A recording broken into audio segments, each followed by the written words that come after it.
একটা প্রাণী যেটা মাছও নয়, সরীসৃপও নয়, স্তন্যপায়ীও নয়, এটা পাখিও না।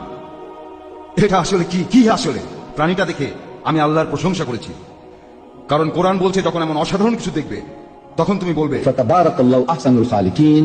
নিশ্চয়ই আল্লাহ মহান, সবকিছুর সৃষ্টিকর্তা। এখানে তিনি এমন প্রাণী সৃষ্টি করেছেন যেটাকে কেউ সংজ্ঞা দিতে পারে না। এদেশেই আছে, সেটা আপনাদের আশেপাশে আছে। এই প্রাণীটা কি? কেউ যদি এর উত্তর জানেন দয়া করে হাত তুলবেন, তাকে ভিডিওটি একটু উপহার দেব। আপনাকে শুধু বলতে হবে এদেশে একটা প্রাণী আছে যেটার কোনো সংজ্ঞা কেউ দিতে পারে না। প্লাটিপাস। প্লাটিপাস, এই নিন। হ্যাঁ, প্রাণীটা হলো প্লাটিপাস। আপনারা জানেন এটার ঠোঁট হলো হাঁসের মতো, দেখতে অনেকটা হাঁসের মতো। এটা ডিম পারে একটা পাখির মতো, কিন্তু এটা পানিতে থাকে একটা মাছের মতো।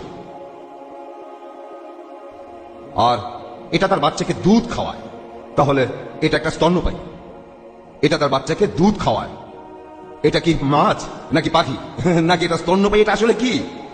বিজ্ঞানীরা এই প্রাণীটিকে কোনো সংজ্ঞা দিতে পারে।